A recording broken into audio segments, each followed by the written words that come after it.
Alô, pessoas, tudo bom com vocês, gente? Estamos aqui hoje de novo. Bom dia, boa tarde, boa noite para quem nos aguarda aí, já que a gente já fez aquela chamadinha. Estamos aí neste mês falando sobre consciência negra e falando sobre a reflexão de consciência. Então hoje a gente está aqui com Maria José Serafim Jorge, ativista do movimento, coordenadora estadual de mulheres negras e do municipal também, presidente do MCPCN, motorista de pesquisa, e também o senhor Gilberto Coutinho. É difícil de chamar esse nome todo, cara. Hoje, muito nome. Conhecido como Totinho. Quem é o Totinho? Totinho é mestre de capoeira, músico, percussionista, dança, escola e arte, cultura, também diretor e produtor da coreografia Arte Social de Teatro Amador de Campos, presidente e fundador do FRAB, Fórum Municipal das Regiões Afro-Brasileiras de Campos do Goytacazes, que vai ser um tema muito interessante que a gente vai. Então, olha, não perca esse programa hoje, porque esse programa hoje vocês vão compartilhar com força, porque tem notas especiais aí, e nós vamos problematizar também algumas questões para serem pontuadas no município de Campos e região. Também Totinho também é coordenador estadual de formação de política do Movimento Negro Unificado, atual presidente do Conselho Municipal de Promoção da Igualdade Racial de Campos do Goytacazes. E vai, gente, é muito currículo aí do cara aí, sabe? Isso aí são pessoas que a gente fala assim, empoderada, mas a gente fala que a gente já nasce empoderada, né? Isso daí são performances de um currículo, de um negro, de uma negra, que vem fazendo a transformação e desenvolvimento social dentro do município de Goytacazes. Gente, sejam bem-vindos, demais! São os meus professores, meus mestres também, né? A gente tem uma coisa que a gente fala assim, a gente é uma troca, né? Quando fala, vem Totinha, vem Zezé, vem Lucimara. Vem o bonde. E vem o bonde. Mas é não, porque essa cumplicidade que tem uma responsabilidade com a questão da política da igualdade racial. Então, a gente que tem esse compromisso, né, a gente tem aquilo ali aflorado, né, Zezé? E Totinho também. Totinho, eu queria que você começasse aí, conversando com a gente um pouquinho. Primeiro, agradecer, né? Boas-vindas para você, boas-vindas para Zezé também, Zezé. Estou muito feliz de vocês estarem aqui no programa assim com a gente. Agora eu queria começar a fazer umas perguntas para vocês, porque já tem umas coisinhas que já botaram aqui para mim aqui, que quando souberam que vocês estavam aqui, já queriam saber muita coisa. Mas em primeiro momento eu queria que vocês falassem um pouco, pode começar da Zezé para o Totinho, ou do Totinho para a Zezé, vocês veem o que vocês querem fazer.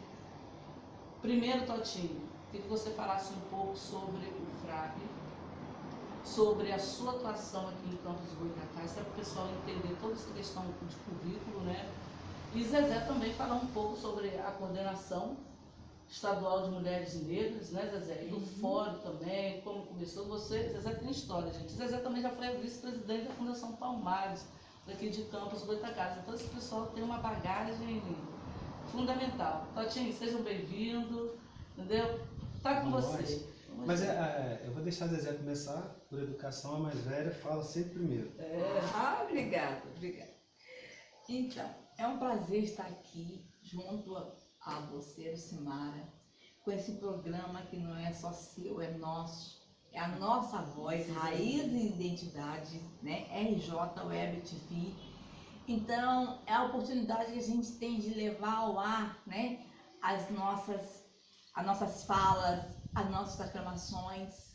E então, eu agradeço a você por essa oportunidade de estarmos no mês de dezembro, mês de novembro, o mês da consciência negra, falando sobre as questões nossas, questões do preto, entendeu?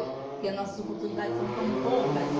Quando a gente tem essa oportunidade de ter um programa, sabe, é muita felicidade. Pelo menos é a nossa voz aqui no município e outros mais, né? Então, estamos aí para poder contribuir mais uma vez. Obrigada, Zezé. E, Zezé, eu queria que você falasse, já dar continuidade ao nosso papo aqui, essa questão. Maria José, do Movimento Negro, presidente do MCPCN, vice-presidente da da Fundação Zumbi dos Palmares, e Zezé, coordenador estadual. Zezé, é uma história. É realmente, né, uma vida, 60 anos, graças a Deus. Não parece, Zezé? Né? É uma vivência, porque na verdade eu sou militância, eu realmente sou, a minha militância vem desde, na verdade, de 18 anos. Então, com 38 anos, na verdade, não é mais de luta. Então, isso é porque a gente é nata, gente. É porque a gente gosta. E também eu acredito que isso vem da minha ancestralidade do povo preto. Então, essa energia, não sei, a gente não realmente não sabe explicar. A gente sente. E quando a gente se vê, a gente está lá lutando pelo direito, né, da igualdade racial, dos direitos que a gente, o que nós esperamos que aconteça para o povo preto, de nossa comunidade, de nosso município, do nosso estado, do nosso Brasil e de outros países também. Então, eu venho desde cedo, venho lutando, a gente vem lutando porque é uma luta, a vida é uma luta, né? Então, muitas das vezes a gente é criticada, mas a gente não sabe externar o sentimento que nos leva a vivenciar esse trabalho. Porque a gente começa e a gente vê que realmente falta muitas coisas, como muitas políticas públicas, muitas implementações, né? Então, a gente sabe que isso existe no nosso país, faltavam, no caso, na minha época, muitas leis e também faltavam muitos militantes, porque, na verdade, a maioria não se assume. Muito, porque as pessoas não se assumem. Realmente, a cor era morena, a cor era parda, né? Então, você se achar que você é uma... Não, eu se conscientizar e falar para todos, eu sou negra, ou você vai ser maluca. Realmente eu tenho um cartão de visita, que é uns olhos verdes, né? Então jamais as pessoas, né, me aceitavam com pele negra. Mas a coisa foi fluindo, e aí até que veio, né, veio implementações das políticas públicas em todo o Brasil, e foi mais eficaz no 2004, né? Nós viemos lutando com implementações de cetim, implementações de conselhos estaduais de direito negro, porque geralmente a política pública ela tem que ser implementada, ela tem que ser, na verdade, é a sociedade civil que provoca isso, entendeu? Isso que muita gente não sabe. Se eu, como sociedade civil, se eu não vou para a rua, se eu não vou simplesmente o povo ouvir a minha voz e dizer aquilo que eu quero, não vai chegar aos nossos governantes. Entendeu? Então, é isso que eu tive a oportunidade, né, de chegar até aqui e ter uma comitiva, né?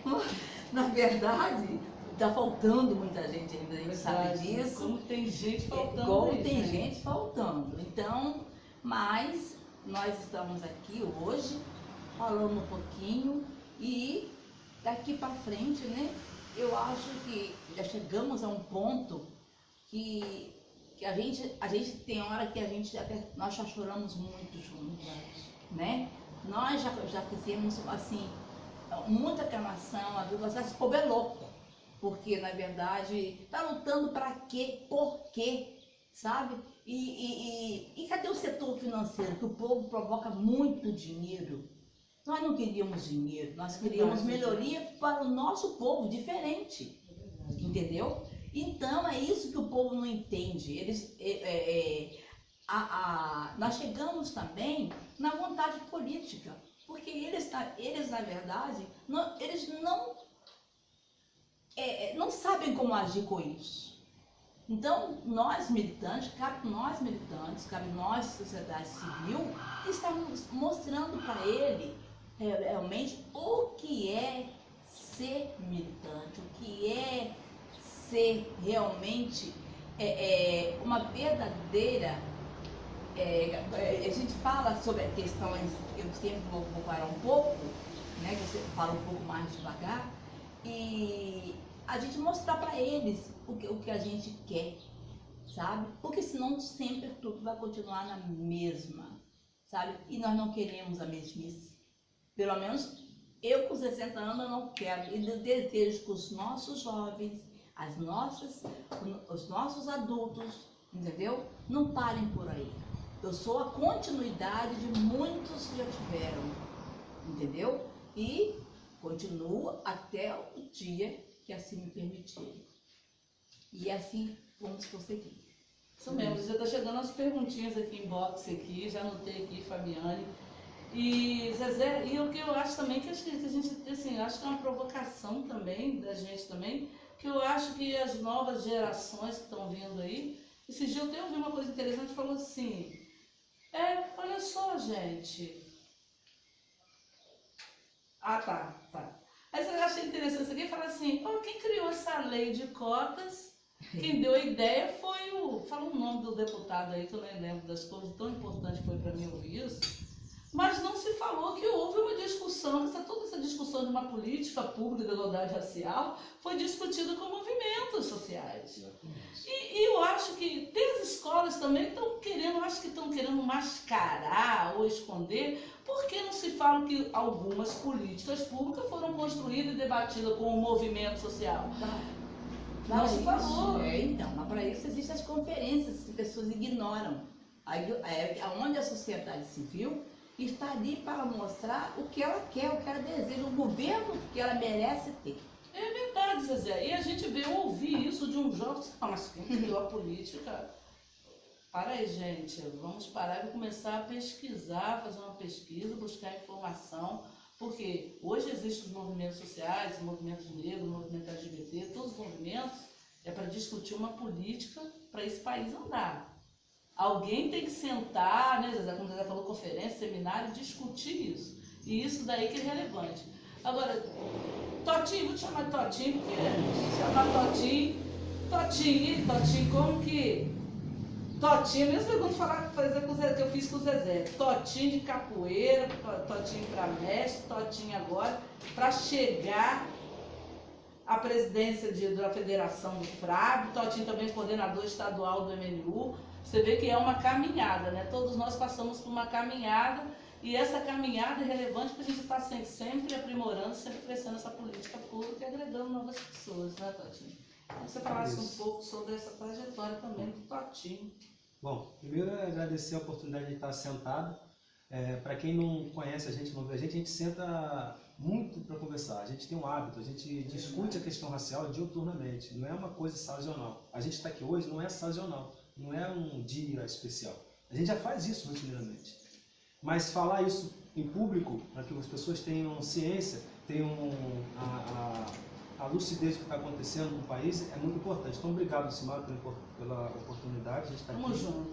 Vamos juntos. Pô, cara, a militância minha começa ainda muito novo. Eu começo a discutir a questão do movimento negro em 1996. Aqui em Campos ocorreu, nessa época, um vendaval e caiu umas casas lá no Novo Jockey. Eu conheci uma senhora lá, que era a presidente da Associação de Moradores lá, na época não tinha associação, era centro comunitário na época, e de lá para cá a gente começou a desenvolver essa luta de uma forma mais incisiva, tá? E não só na capoeira, mas também discutindo as questões de política, participação, políticas sociais e a mais importante para nós, que são as políticas de reparação. Alguns anos depois, em 1998 para 99, um mestre de capoeira da cidade, ele me leva para o UENF, e é onde eu tenho o primeiro contato com a realidade da discussão fora das ruas. Aí eu comecei a discutir como dar palavra, como dar sentido àquilo que a gente já fazíamos. Uhum. E aí eu conheci o movimento, o negro da UENF, da Pastoral da Terra, e aí isso já tem quanto? De 96 para cá tem alguns anos. Eu acho que tem bastante tempo que a gente está nisso aí. E aí até chegar em Zezé, no Cimar, em 98 também, com a então chegada da Fundação Zumbi dos Palmares, eu ali era um menino, fazia capoeira e conhecia as meninas que eram chamadas quilombolas e vem lá. Né? verdade. quilombola Grenar. E aí foi quando a gente começou, aí eu passei, aí fui pro Zezé me conquistou, o time dela, começou a me dar aula, e foi uma grande mestra na construção da minha militância enquanto ativista do movimento negro, entendeu? Daí para aí, a gente também correu muito atrás para estar em alguns espaços. E luta aqui, luta ali.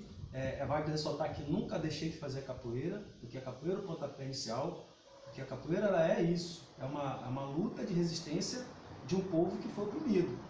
E a gente tem que entender a capoeira como uma das ferramentas de enfrentamento ao racismo. E é isso que a gente faz com a capoeira. Fui conhecer outros espaços, fui conhecer a universidade, fui conhecer outros espaços para construir a minha identidade racial, foi construída a partir daí. Bom, a gente está vendo falar muito hoje na questão racial, virou meio que um modismo. Virou meio que um modismo.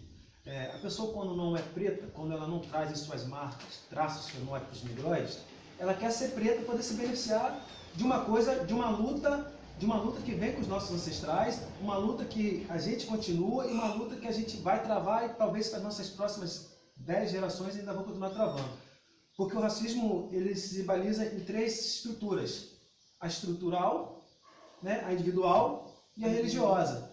Isso define todo um contexto, toda uma conjuntura social a qual a gente precisa ficar atento nisso. Então, assim, hoje existe, quando a Lucimara fala das lutas das meninas em conquistar o espaço das mulheres, que é muito diferente, a Zezé vai falar isso, do feminismo e a luta da mulher negra. São coisas diferentes, coisas muito diferentes.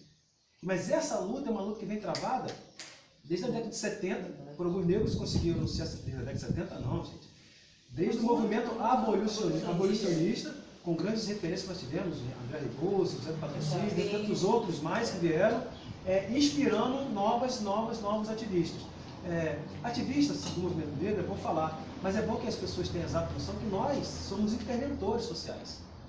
Porque a gente está falando aqui, representando todo um grupo que ficou lá atrás e está aí assistindo a gente.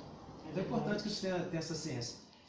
E esse processo de ativismo, de militância, de intervenção social, vem construindo novos quadros. E nós somos esses novos quadros, e a gente acredita muito que a gente está sendo referência, de alguma forma, para novos quadros que vão vir, porque a gente não vai ficar para sempre, a gente vai passar. Então, vieram muitas lutas. Por exemplo, a gente, quando começa a luta do movimento negro, começa lá na época do Brasil colônico, escravidão, e vem evoluindo, vamos botar no período moderno, né, com o Abdias do Nascimento, que entendeu que o negro ele tinha que ocupar os espaços. Ou seja, a partir da década de 70, 60, 70, 50, 60 para cá, a luta foi inversa. Né? O negro vai para a universidade, consegue ir, volta com as suas pesquisas científicas e dá uma devolutiva ao movimento social. Aí surge no Brasil o movimento negro unificado. Isso surge em 1978, assim, de forma organizada, tá, pessoal? 1978, na escadaria ali da Praça da Luz em São Paulo. Então, assim, existe todo um contexto histórico que só nós negros sabemos como lidar com isso. É claro que existem muitas pessoas não negras que auxiliam nessa produção, que também foram muito importantes nesse processo de construção, mas todo o ganho, todo o avanço de políticas públicas, válido ressaltar que é um conjunto de debates entre a militância do povo negro. Não é uma coisa feita assim do ontem. Não é uma coisa que o prefeito, o governador ou o presidente quis nos dar. Não. Houveram muitas lutas, muitas discussões. As conferências um outro ganho, é uma outra política pública que foi efetivada através das batalhas e lutas do movimento negro. Entendeu? Tem muitas coisas para a gente conversar, só para dar uma introdução, para poder criar um bate-papo no Sexta-feira, o negócio está esquentando, né? Está esquentando. Gente, então a gente vê também, né, Zezé e Totinho, que às vezes as pessoas estão assim, equivocadas. Qual é o papel dos movimentos sociais, né? E qual é o papel do governo? Que às vezes nos cobram como a gente fosse o governo. Exatamente. Verdade. E é diferente, né? Muito diferente. Entendeu, Zezé? Sem dúvida. E é uma coisa que a gente fica pensando assim, somos construidores de ação, construímos junto com outros pares na construção de uma política pública, mas a política pública para ser desenvolvida são os gestores que trabalham com a política pública e estão direcionando para a caneta para que as coisas aconteçam. Então, eu estou deixando bem claro isso porque Quando as pessoas mandaram perguntar para vocês agora aqui, mandou, ó, Valdeia manda um beijo para vocês, Zezé e Totinho. Uma pergunta inbox aqui pra gente aqui. O que vocês acham dos movimentos sociais hoje no município de Campos dos Goytacazes? Eu posso falar isso. Você, Totinho? Eu posso responder isso. Quem é a pessoa? Valdeia. Valdeia, o movimento negro em Campos, ele tem alguns momentos, tá? Por exemplo, em Campos, até os anos 2000, a gente pode falar assim, não existia movimento negro. Existia discussões entre negros. Negros que participavam de movimento político partidário, né, que levavam as pautas da discussão racial para dentro desse espaço, que eram muito oprimidos, muito pequenos, mas houve grandes avanços. Por exemplo, na década de 80, 70, final de 70, 80, esses negros que se reuniam em movimento partidário conseguiram instituir em Campos uma fundação, a primeira fundação municipalizada de todo o país, que é a Fundação Municipal Luiz Palmares. Isso foi uma discussão política de negros dentro dos partidos políticos. Ok? É preciso que isso seja muito lúcido aqui e que a gente tenha, claro. tem que ficar muito lúcido, que a gente não tenha dúvida disso. É errado falar que o movimento negro de Campos, de forma política, assim, organizada, começa nesse tempo, que não é verdade, isso não acontece. O movimento negro de Campos ele começa na década de 2000. A gente pode falar que houve o movimento negro ele começa a se estabelecer mesmo a partir das meninas, quando elas começam a trazer a discussão quilombola de gênero. Tá? Que ali sim, porque ali sim tinha uma estrutura organizada fora dos cabrechos partidários. É isso que eu preciso ter certeza, ter clareza nisso. Em 2010, por exemplo, tentou-se em Campos uma tentativa de construir um conselho municipal.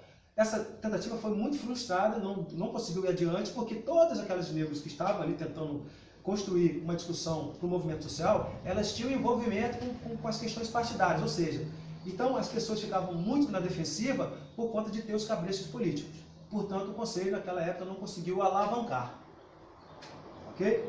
Mais tarde, a gente consegue fazer com que essas pessoas se reúnem de forma autônoma, com autarquia política e psicológica, e a gente começa a discutir movimento negro no sentido de discutir políticas públicas voltadas para a questão do preto em Campos.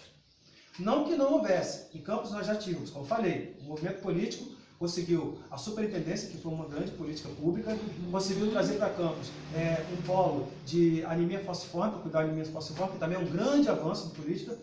Esse foi um movimento político partidário. Agora, o movimento político dos movimentos sociais, ele emerge em 2010, final de 2010 para cá, onde a gente consegue se reunir e criar e dar as nossas propostas. A partir daí, muitos outros movimentos não, digo entidades, organizações, começam a surgir. Fortalecimento da identidade, começa da estética afro, movimento afro-religioso, movimento de mulheres negras, tudo começa emergindo. Hoje, Campos tem várias entidades que travam a discussão racial. Seja ela a identidade, a estética afro, seja ela a questão universitária. A gente está discutindo isso. Hoje a gente tem uma questão organizada. E assim, não seria soberba se eu falasse que nós aqui temos 99% de participação nessa construção da independência do movimento social, sem cabrechos políticos.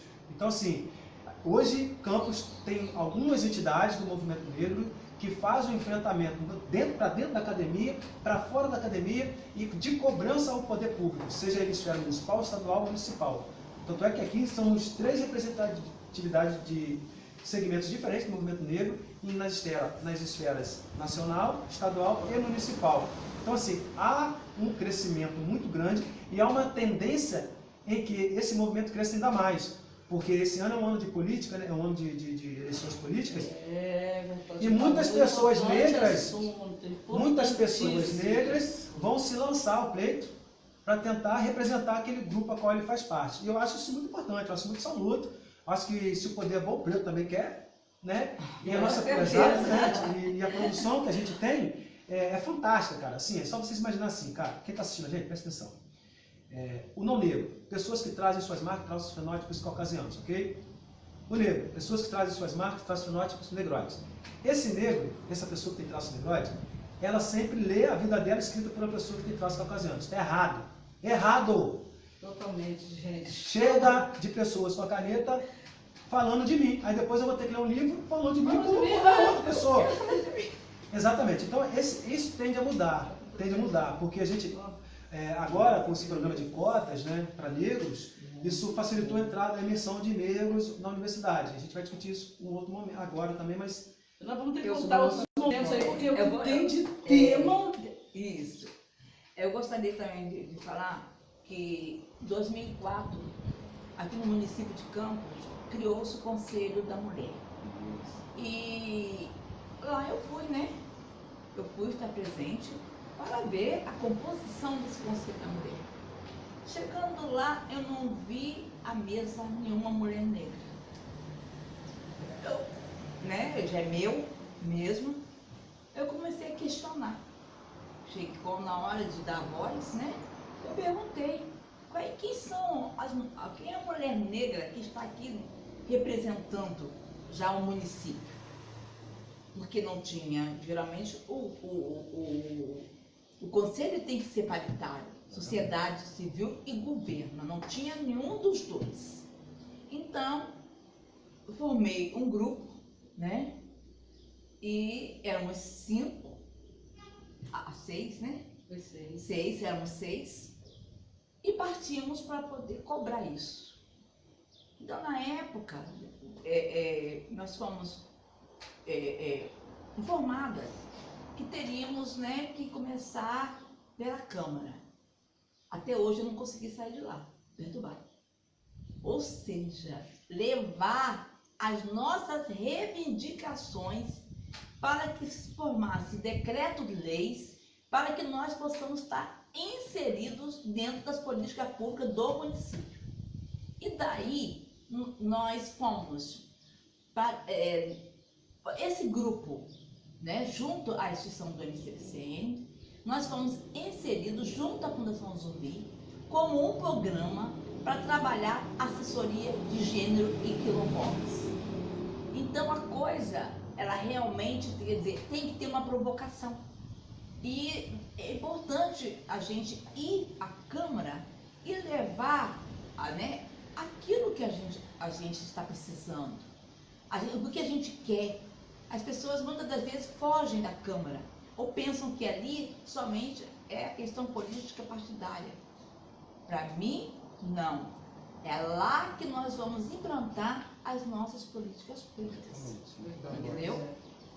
É verdade, Zezé. E só através dessa ferramenta que a gente pode estar cobrando cada vez mais, mas com bastante informação, com bastante dados para a gente poder cobrar e ser transformador, gente, porque a gente está precisando de mais pessoas ativistas, mas conscientes do ativismo, né? Eu acho que isso daí, essa falta de informação consciente é que está faltando mais no nosso público, a gente não está ouvindo assim, deixa ele lá, vai lá Zezé, Totinho, vai lá quem tiver como ativista, eu espero aqui o resultado. Exatamente.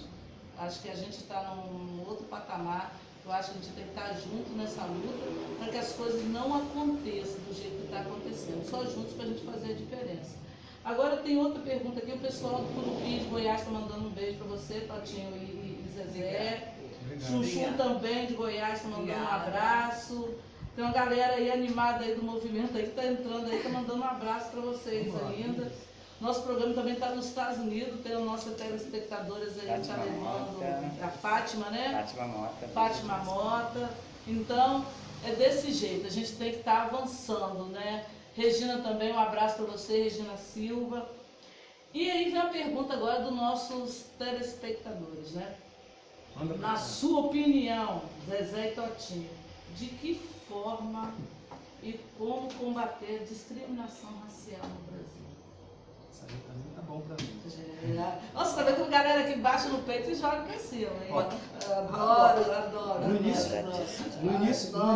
No início do programa, eu falei da forma que está estruturada o racismo no Brasil. Bem, vamos olhar assim, para a gente poder responder. Se a gente no Brasil uma coisa formada chamada de racismo institucional. O que é isso, Totinho? É a forma a qual o racismo se estrutura nas estruturas administrativas do país. Isso está aí, não tem como doar. Mas o que seria a manifestação do racismo institucional? Vou dar um exemplo. Todo mundo aqui já foi a algum fast food, né? Comprar um lanche. Geralmente, você vai ver aquela chapeira ou aquele chapeiro que está lá atrás com a touquinha, ela é uma pessoa que traz em suas marcas traços fenótipos negroides. Concorda? Todo mundo aqui já foi a algum shopping de luxo. Automaticamente, quando você vai naquela loja de perfume, aquele perfume que tem caro, aquele perfume importado, aquela vendedora ou vendedor, ele traz em suas marcas traços fenótipos caucasianos. Ok, se você for em algum shopping muito grande, quando você entra no shopping, quando você entra no banheiro, feminino ou masculino, você vai ver que ficam aquelas senhorinhas ou aquele senhorzinho com pano de chão. Eles trazem suas marcas traços fenótipos negroides. Seguranças, negroides. Agora, em serviços, empregos de grande poder aquisitivo, que você vai ganhar muito, você não vê pessoas de traços negroides. Quando todo mundo veio, morreu fulano na televisão, mataram o traficante, mataram. Quando você olha ao chão, o corpo espichado, ela tem na sua marca traços fenótipos negroides. E isso foi normalizado pela sociedade brasileira. Ver preto morto ou empregos subalternos ou com a escolaridade muito baixa. A gente não acha normal quando a gente vê uma mulher ou homem com traços caucasianos com a vassoura na mão varrendo num emprego ruim. Mas a gente acha normal quando é um negro. A gente não acha normal quando a gente vê um não negro morto por assassinato ou porque estava envolvido com droga. Mas a gente acha normal quando é uma pessoa negra. A gente não acha normal quando tem poucas pessoas não negras na faculdade ou acima do ensino médio, ou seja, por ali. Mas a gente acha normal ver as salas muito seriadas dentro de quilombo ou comunidades tradicionais, que sejam até a 4ª série, lotadas de negros que estudam até a 4ª série. Quando passa do 5º ano para cima, as pessoas não acham normal a falta de negro nesses espaços. A dificuldade desses negros acessarem esses espaços dá-se à falta de políticas públicas. E essas faltas de políticas públicas que visem a emancipação desse público, ela está em um programa arquitetado por europeus ou pessoas com ideias eurocentradas, chamada de racismo institucional. Ok? A outra forma muito lúcida do racismo se manifestar é quando alguém te chama de macaco. Isso é que todo mundo ficou mais habituado a ver, que é o que mais afeta. Neguinha, a mulatinha, gostou. A hipersexualização da mulher negra, o homem negro, e chamar disso, aquilo outro. Isso eles dizem que é injúria racial. Não, isso é racismo individual, quando a pessoa está dirigindo a você. Não é isso? Essa é uma forma mais cruel do racismo, ou seja, assim, mais nítida, mais lúcida, onde as pessoas conseguem ver o que está acontecendo. Vamos atacar ali, papapá. Entretanto, isso também não é combatido, porque está aí e isso ocorre desde que os europeus, vindo do Brasil, estupavam, sequestravam meninas de 9 anos, 10 anos e eram muito que normal, por conta da hipersexualização. Não é isso? Isso a gente sabe que é racismo, não é injúria racial. A outra forma que está estruturada desde que a Europa invade a África, é uma coisa que todos chamamos de intolerância religiosa. Vejam bem. Intolerância religiosa, né? Raciocinem comigo aqui. Intolerar, ou estar tolerante, ou não tolerante, é quando você está superior a algo, você olha de cima para baixo. Então, eu tolero aquilo que é menor do que eu. Não é isso? Religiões não têm que ser toleradas, têm que ser respeitadas. Entretanto, não ocorre com as religiões que tenham por sua matriz a África, ou seja, a orientação religiosa de matriz africana, ela é demonizada. É um processo diferente de intolerar. Ainda é pior, você demoniza. Você não demoniza uma pessoa não negra que ela é das matrizes africanas. Sabe por que você não demoniza? Porque ela traz suas marcas, traços fenótipos. Caucasianos, ela tem condições financeiras, ou seja, tem um posicionamento social legal. Agora, aquelas pessoas negras que são praticantes da sua religião de matriz africana, todas são demonizadas. E aí eu te pergunto, é uma religião que não se trata mera e exclusivamente de uma orientação religiosa, não. Se trata de um espaço onde se preserva, revitaliza toda uma cultura de ancestralidade. Por isso que a gente chama de religião de tradição. Isso não pode ser chamado de intolerância religiosa. Isso é racismo religioso, porque a prática de demonizar não está no ato de ser religioso, e sim na sua origem. Então, é preciso ter atenção sobre isso. Deu para vocês entenderem, porque tem que falar sobre isso para poder falar do como melhorar? Aí você pergunta, dito isto, como melhorar essa situação? Primeiro, a gente tem 380 anos de escravidão do negro no Brasil, 130 de libertos. É muito novo, recente demais a nossa liberdade. O processo de educação no Brasil, ele dá-se início em 1528 com os freios franciscanos para filhos de europeus e catequização de indígenas. Em 1890, o negro ele podia ir à escola se a professora quisesse ao fim da aula e ela não era obrigada. Ou seja, a educação nunca foi includente para nós negros. Mas eu, Totinho, na condição de educador e na condição de um pertencente aos povos tradicionais, porque eu venho das mesmas matrizes, sou da África, eu sou macumbeiro, não vejo saída que não é educação. É preciso que a educação, que haja um diálogo do ponto de vista acadêmico, técnico-acadêmico, com um ponto de vista orgânico, os técnicos populares, para poder fazer um formato da educação não formal, para poder construir um balizamento de educação junto com a educação formal. Fora disso, não teremos solução. Eu não posso querer dizer que a minha mãe, uma senhora rezadeira, eu não posso dizer que uma senhora quilombola, não estou falando que ela tem religião, não. Eu estou falando uma senhora quilombola lá de 150 anos, essa senhora não viveu 100 anos, como diz o outro, pastorando boi. E se tivesse pastorando boi, quanta coisa ela não viu nessa mata? Com certeza. Então, essa senhora tem muita coisa para explicar. O dia que a universidade entender que a produção dela é tão quão importante a dos nossos intelectuais orgânicos, a gente vai ter um andamento, uma melhor qualidade de ensino na nossa educação. Porque o meu filho, graças a Deus, tem um pai que é a mim, que vive isso, ensina isso, e os avós como a mim. Quantos filhos iguais a meus filhos que não têm o mesmo privilégio que meus filhos têm de ter um pai como o Nil ou uma mãe como o Lucimar? Então, o caminho para a educação, o caminho é a educação. Se não houver educação, não há solução para discriminação racial. Porque você aprende a ser racista. Você tem uma educação racista. Se você tem uma educação racista, a gente pode dar uma educação antirracista.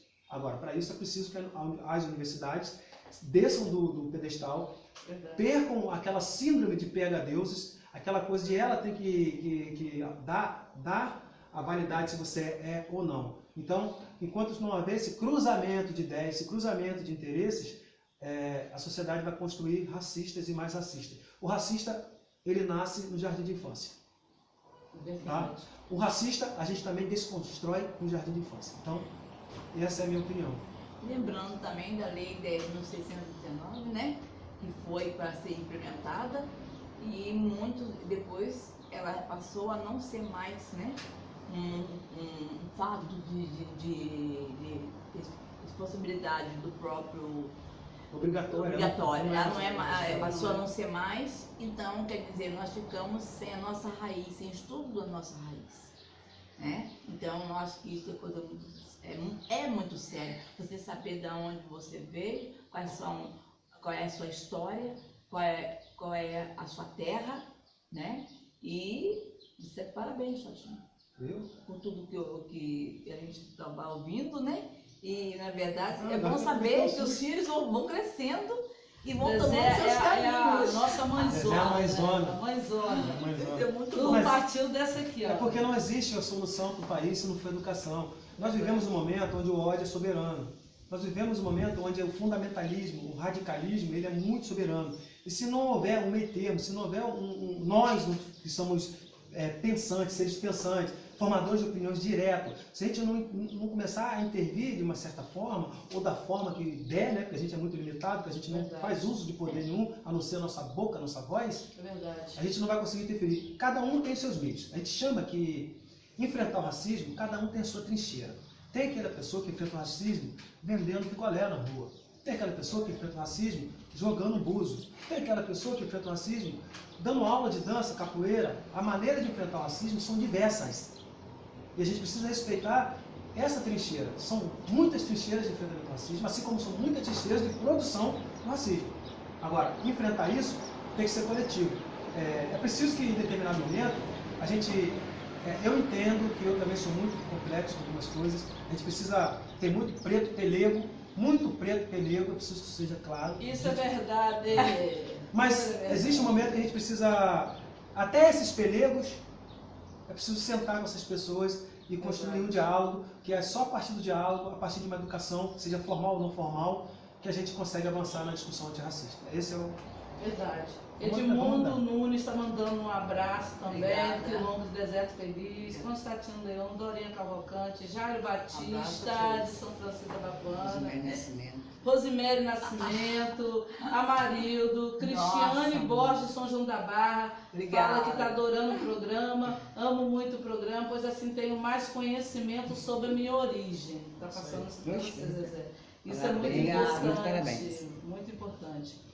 Então agora Tem vem a mais pergunta. segunda, tem pergunta. Bem, Qual o papel de vocês como organizações da sociedade civil para o enfrentamento da discriminação racial? Eu estou gostando que a galera está falando muito sobre discriminação racial. É verdade. Não está só assim, consciência negra, o que vai ter festa, não vai ter festa. Está mais reflexivo, isso é bom. Essa pergunta é para vocês dois também. Eu gostaria de começar a lembrar, Totinho, quando vocês estiveram, né, na coordenação dos direitos humanos, onde foi criada a chamada sociedade civil, e nós tivemos a oportunidade de criar um plano municipal da igualdade racial.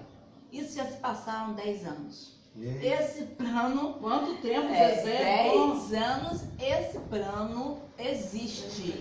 A gente está lá para ser executado Da junto. onde está esse plano, gente? Explicar as Nós pessoas. fomos até a Câmara, né? E depois foi passado para o gabinete, não é isso? E hoje ele está atualmente onde hoje? Eu creio que ele deve ter retornado para a Câmara, mas não deve estar lá no gabinete ainda. Não sabe não. Então, isso aí foi um trabalho imenso, construído há mais de um ano, entendeu? E nós fizemos para a nossa população, então, realmente a história do nosso município e também de todas as etnias também estão ali, porque nós não temos só a questão negra, nós temos os indígenas, nós temos os ciganos, nós temos os marisqueiros, nós temos quilombolas, nós temos a questão do campo, né? A população do campo, os camponeses. Então, quer dizer, foi vasto. Realmente nós atingimos a toda a população brasileira.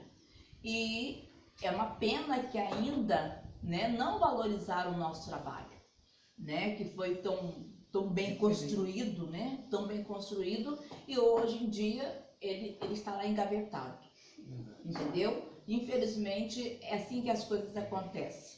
Proposta a gente tem, conhecimento também, entendeu? A gente falta o acesso, entendeu? Então eu particularmente espero que no próximo ano, né, as pessoas tenham esse olhar, porque a maioria de habitantes desse município de Campos é negro, entendeu? Não se esqueçam que vocês vão fazer uma política para os pretos.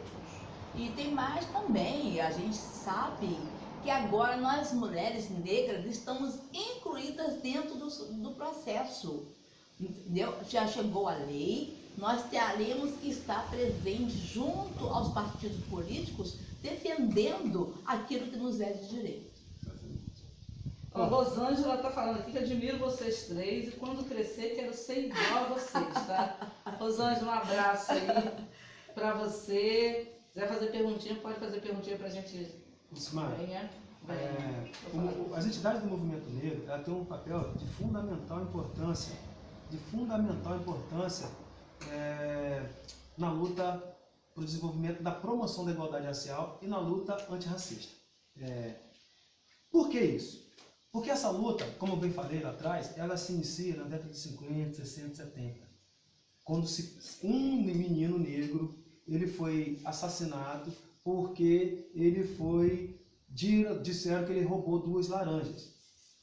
Todo o povo negro brasileiro, em plena ditadura, se mobilizaram nas escadarias do teatro, lá em São Paulo, não lembrei para falar depois, para poder fazer uma discussão racial, pedindo justiça e pedindo que se houvesse a democratização das pautas civis.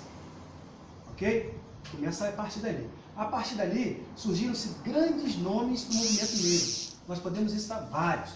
Abdias do Nascimento, Lésio Gonzalez, um monte de nome. A própria Benedita da Silva, mais tarde essas pessoas vão ocupar espaços políticos partidários. E aí, a ocupação desses espaços políticos partidários é importante porque quem vota as nossas opiniões, as decisões que saem dos espaços coletivos, são esses candidatos, são vereadores, deputados, prefeitos, papapá. Então, o negro tem que estar nesses espaços para poder votar favorável às pautas do movimento social. Porque as organizações do movimento negro, elas provocam, propõem. Entretanto, a gente não tem poder de decisão. Quando a gente não decide, fica à mercê da decisão de pessoas não negras, de traços fenótipos caucasianos, que decidem a vida que a gente vai seguir naquele momento. Então, nós, enquanto entidade do movimento negro, nosso papel é se reunir sistematicamente para poder fomentar, provocar políticas públicas e fazer com que essas políticas públicas elas saiam do papel. Políticas públicas essa que vise equidade. O que a gente está falando de equidade, Tatinho?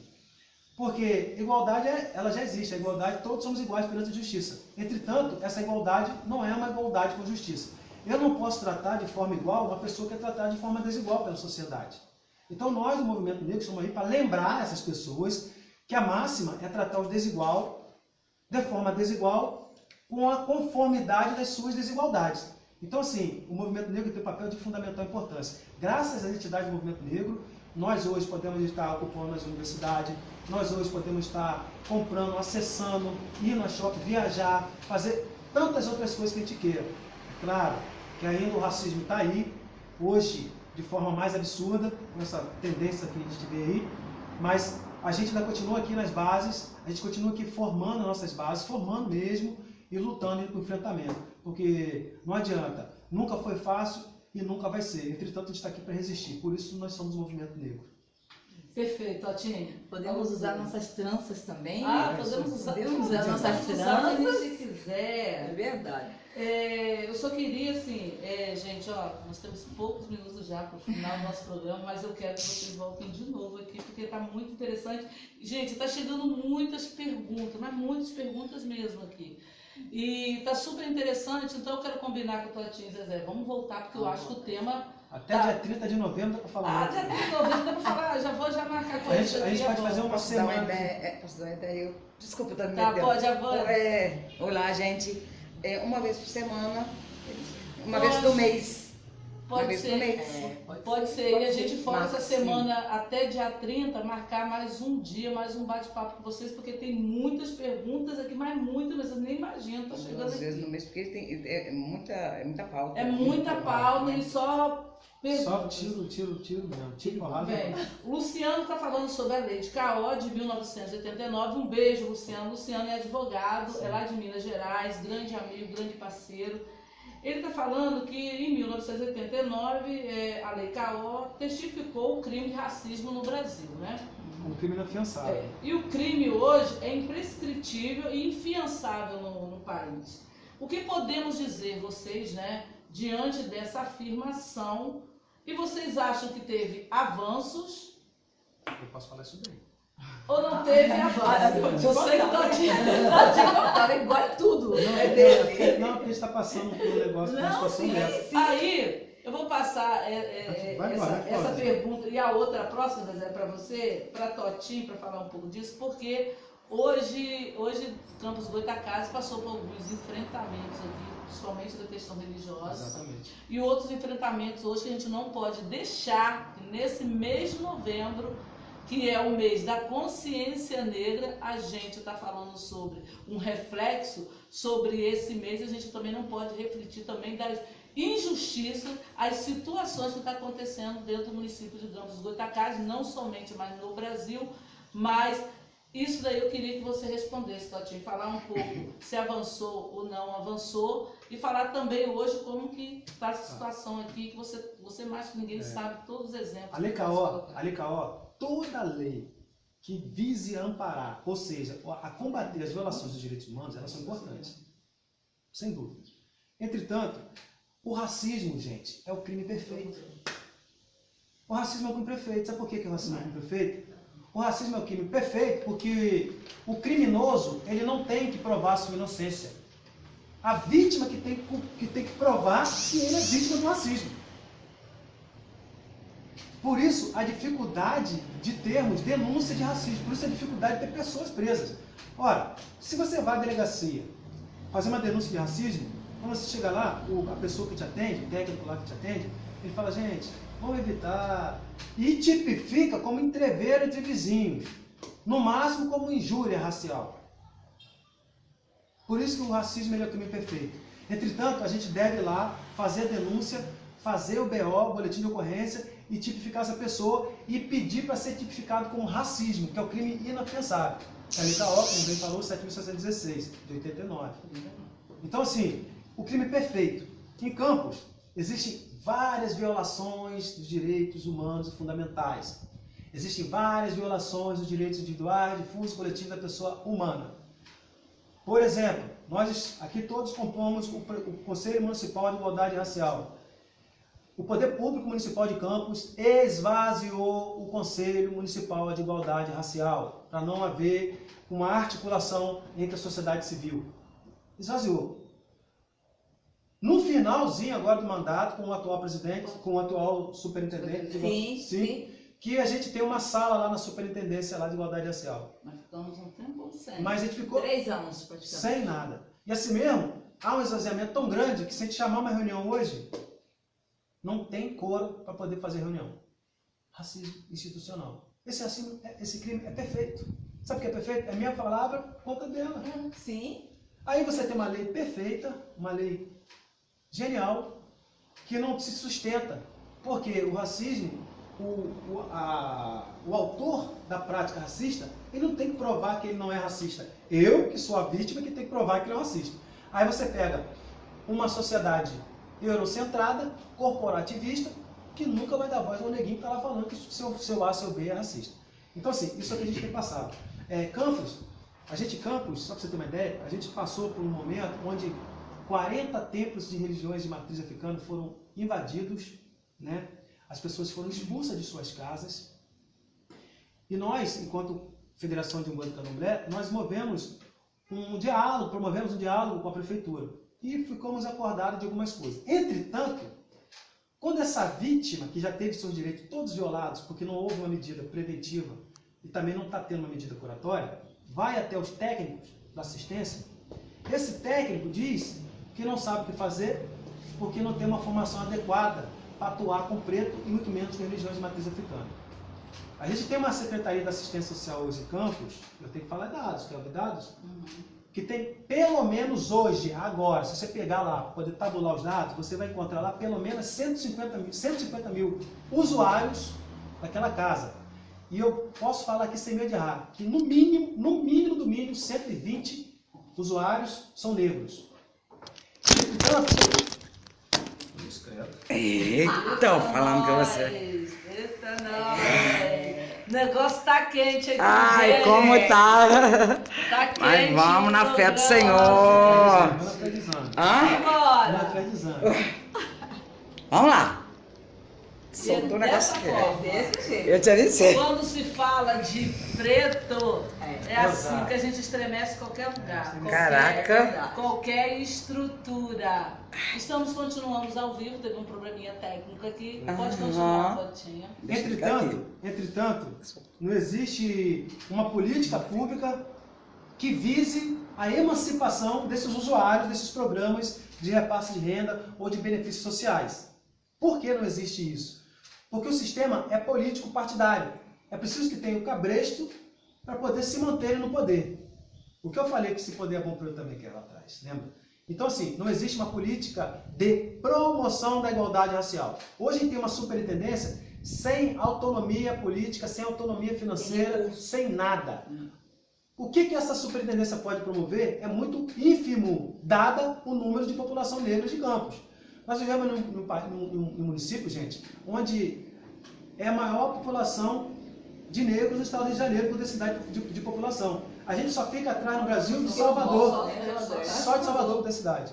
E ainda assim não existem políticas públicas que visem a emancipação dessa população negra. Então nós, do movimento negro, a gente tenta se articular, se organizar para provocar isso. Entretanto, existe uma dificuldade muito grande desse poder público sentar com essas pessoas, como nós, para dialogar, tentar formular e desenvolver políticas públicas que visem essa emancipação. Então, assim, é muito delicado, porque a gente está falando aqui, mas com certeza, daqui a 1 hora, quando acabar o programa, a gente vai sofrer retaliação. Ah, com Já certeza. tá Com Isso que tá certeza. acontecendo. É importante Tá bom. também Com certeza. falar que as pessoas que não têm condição e também não querem sentar, né, com todos nós que somos, né, que ainda estamos ainda junto ao Conselho, mas hoje estamos aqui representando e a questão da consciência negra, no mês de novembro, esse programa aqui está sendo assim a nossa voz, porque na verdade é a oportunidade da gente ter de falar o que realmente acontece. Exatamente. Entendeu? Sem que, na verdade, a crítica, ela não tem que ser também governamental. Entendeu? Nós não temos que ser vistos como oposições, não, nós somos pessoas que construímos política pública junto ao governo municipal, estadual e nacional. Entendeu? E também nós falamos com base, porque aqui nós estamos juntas, né? E também nós temos conhecimento e responsabilidade sobre o que a gente está falando, entendeu? Então, por quê? Porque na verdade Não tem condição. Gente, o negócio tá feio, toda hora caindo. Eu tô Mas, segurando. vou só explicar para vocês 2 coisas que já aconteceu aqui. Primeiro, já tentaram hackear o meu Facebook. Não, o programa. Já tentaram Eu hackear recuperei. o programa, tiraram o programa do ar. Eu é recuperei. assim mesmo, sabe o quê? É assim mesmo, mas a gente Eu tô passando sempre barra aqui. vai passando pelas situações Aqui. e vai colocando. Eu tive que botar uma chave especial no meu Facebook, por causa de algumas coisas que tá colocando, que a gente vai colocando. Mas a gente vai, eu gosto muito de enfrentamento e não vai calar a gente quando a gente Isso. tiver que falar e dizer o que a gente quer dizer. O grande problema é que o poder público não entende a sociedade civil como aliados ou como colaboradores. O poder público entende nós, a sociedade civil, como adversários políticos. Entretanto, nós não estamos nessa trincheira. A nossa trincheira não é partidária. A nossa trincheira, ela permite pelas bases sociais, ou seja, a gente faz a discussão dos movimentos sociais, onde a gente tenta dar voz a essas pessoas, por isso que a gente se chama de interventor, e a gente precisa, cara, o papel do interventor social, do movimento social, é sinalizar, né, as insatisfações que foram deixadas para trás nas fileiras dos movimentos sociais. A gente precisa sinalizar isso. E o poder público ele precisa entender isso, ouvir isso, até mesmo porque muitos de nós, quando pleiteamos um cargo, a gente consegue se eleger para poder defender o nosso povo lá. Por exemplo, agora a gente está tendo um problema no Conselho Tutelar. Problema grave no Conselho Tutelar. Problema grave. Houveram muitas denúncias, né, no Conselho Tutelar por conta de fraudes nessa campanha. E eles estão querendo caçar uma mulher negra cuja sua orientação religiosa é de matriz africana, mera e exclusivamente porque ela fez um vídeo dizendo que vai ter macumbeiro no Conselho Tutelar. Ok? Dá para vocês entenderem isso? Depois vocês podem me chamar no privado e a gente pode conversar. religiosa. Não. Tolerância religiosa não. Eu não quero ser tolerado. O nome disso é racismo religioso. As pessoas têm que respeitar. E eles estão usando muitas coisas para justificar isso. Quando tem vários vídeos que foram denunciados de candidatos e candidatas comprando voto, transportando eleitor, e eles falaram que não tem materialidade. E uma pessoa falando que vai ter macumbeiro no Conselho Tutelar, eles estão querendo execrar essa pessoa e condenar essa pessoa. Enfim, eu não posso nem falar muito, porque tudo aquilo que a gente fala, eles se sentem ameaçados. É muito fácil se sentir ameaçado agora, né? Agora é muito fácil, sabe por quê? Porque falar com um homem empoderado, falar com uma mulher empoderada, que tem a sua formação, é difícil. É difícil. Mas o chicote moderno, Esse aí, caneta. Caneta. tá aqui, ó, a caneta. Não é azul, não. Esse chicote moderno, esse chicote destrói sonhos, destrói lares, matam, assassinam, execram.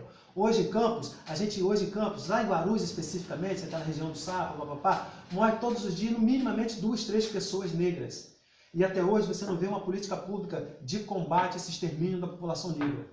Nós vamos estar fazendo agora, nós 3 vamos estar juntos fazendo agora, no próximo dia 20 de novembro, o primeiro fórum em Campos para tratar sobre o genocídio do povo negro. Até agora nós não fomos procurados pelo poder público ou pela mídia para discutir isso. Sabe por quê? Porque morrer preto é normal. Tem a RJ Web TV de portas abertas para vocês Exatamente. falarem o que vocês quiserem. Isso aí, gente.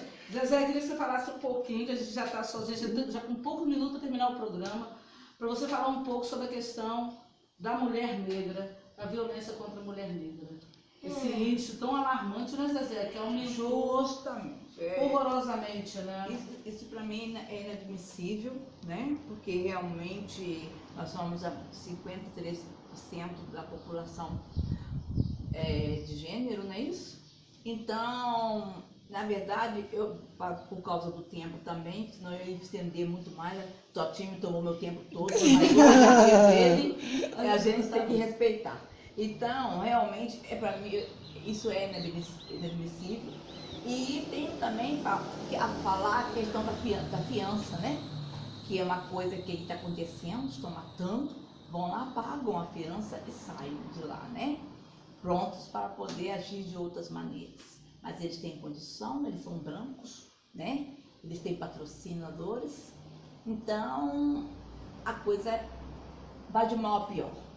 Aqui em Campos nós temos uma delegacia onde ela faz aquilo que ela pode, mas ainda está muito difícil, né? Realmente nós temos o Conselho da Mulher, onde nós temos uma presidente, ela é negra, está disposta e está fazendo o que ela pode, entendeu? Mas na verdade a gente é podado em relação a isso, sabe? Então a gente realmente tem que ouvir, né? Que fica mais fácil, né? E realmente a gente não pode propagar, né? Porque na verdade nós podemos ser até chegar a sermos, eu até esqueci um pouco essa palavra, porque na verdade quando você faz aquilo, eles podem nos Usar contra você mesmo. contra nós mesmos, entendeu? Então, e eu gostaria também de falar também em relação à violência, vai entrar aí dia 25 de julho, né? De novembro, que é o Dia Internacional contra a Violência à Mulher, e começa os 16 dias de ativismo, então a agenda é muito grande, né? E também nós falarmos um pouquinho da saúde, principalmente a saúde materna, que em 2011, né, nós tivemos um dado que de 100 mil habitantes até agora, 68 mil mulheres eram negras. A restante, 50, eram mulheres brancas. Então as mulheres negras também estão morrendo. Mas estão morrendo por quê? Porque elas precisam ser encaminhadas, elas precisam ser acompanhadas, né? Para que elas façam um bom pré-natal, para que elas tenham saúde, para ter, né, aquela criança que tanto muitas das vezes ela espera, ou até muitas das vezes acontece, né, de maneira imprevista, mas ela está esperando, né, aquela criança. Então, entre essas também tem a saúde da população negra, que nós assinamos um decreto aqui no município, e até agora, né, nós não tivemos ainda esse recorte racial junto à saúde. Existe não sei se é projeto, não sei o que é, porque realmente ele serve como uma amostra. Para mim ele é uma amostra, né? Vamos aguardar que para os próximos anos a gente possa ter isso, nosso plano, né, legalizado, possamos ter programas voltados para as questões étnico-raciais, a saúde da população negra, que é imensa, entendeu? Temos um núcleo de pesquisa da saúde negra e quilombola, junto a universidades. Então, é isso que a gente espera, um país melhor, um Brasil melhor, né? Para todos nós, principalmente para a classe que está em vulnerabilidade social. Gente, olha só, o programa está sendo tão provocativo, que tem muita gente entrando aqui. A Cristiane Borges, de São João da Barra, está dizendo Ela fica muito triste. Ó, eu sou de São João da Barra, fico muito triste em ver aqui muitas pessoas não valorizam a nossa cor e nossa origem. Representei as mulheres negras Copacabana, amei muito, mas as pessoas aqui realmente não valorizam. Por esse motivo, posto foto, motivando nossa raça, não me calo com tantos obstáculos, vou à luta e me represento minha raça. Por isso, me reafirmo e amo minha cor. Aí a pessoa fala muita oração, eita, eu só vou ter que nós somos militantes mesmo, e tal, o pessoal entrando aqui fazendo perguntas e perguntas. Gente, só que o nosso programa já está acabando já. Eu estou já no limite. Mas tem uma pergunta-chave para vocês. Mas só para ajudar essa menina, a Cristiane, o processo de escravização no Brasil foi tão tenebroso que construiu na mulher negra, no homem negro, uma coisa chamada auto-ódio. Que é isso? Quando eu não me vejo representado em nenhum espaço, em nenhuma esfera, eu não quero ser negro, eu quero ser o oposto, porque o oposto é ser bom. À medida que eu sou colocado como ruim, negativo, do mal, se a fome é preta, a miséria é preta, o saco de lixo é preto, tudo que coisa ruim é relacionada a coisa preta, automaticamente essa criança ela não quer ser preta. Se você pega o maior símbolo brasileiro para a criança é uma pessoa não negra. A criança quer ser uma pessoa branca, igual Xuxa, qualquer Xuxinho. Pô, não dá, meu cabelo é crespo. Não dá para fazer Xuxinho, dá para fazer trança.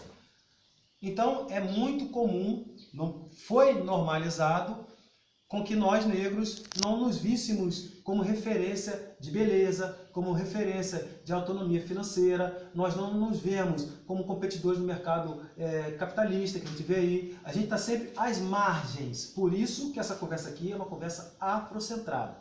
E afrocentrar alguém é fazer com que aquela pessoa se veja como atores protagonistas dentro da sua esfera social. Ponto. À medida que você começar construindo isso nos seus filhos, você vai começar a afrocentrar a ideia desse menino. Não adianta falar que eu sou negra, eu gosto disso, eu gosto daquilo daí, se a gente não puder contaminar o nosso irmão, o nosso filho que está ao nosso lado.